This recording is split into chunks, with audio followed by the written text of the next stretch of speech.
আমরা এডিএফ মেরিনের তরফ থেকে এবং অন্যান্য দপ্তরের তরফ থেকে আমরা ইন্টিমেশন পেয়েছি যে আগামী 29 তারিখ অবধি আপাতত যে আবহাওয়ার পূর্বাভাস আছে তাতে বিভিন্ন মানুষকে জলের মধ্যে নামা এবং জলোচ্ছ্বাসের কথা বলা হয়েছে।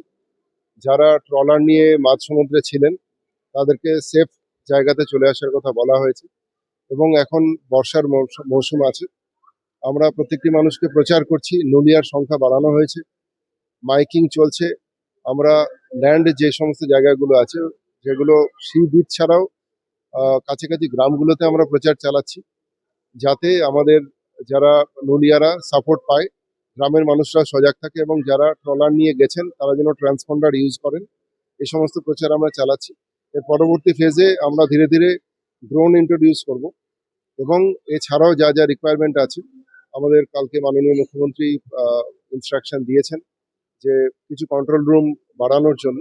তো আমাদের পেটুয়াঘাট এবং ফিশ ল্যান্ডিং সেন্টার কিছু আছে এবং ফিশ হারবার যেটা আছে শঙ্করপুরে, এই জায়গাগুলোতে আমরা তদারকি বাড়িয়েছি এবং আমাদের যে ওয়্যারলেসের সেট আছে সেটা নিয়েও আমরা কথাবার্তা বলেছি। খুব শীঘ্রই সেখানে আরো কিছু সেট অ্যাডিশন করা হবে।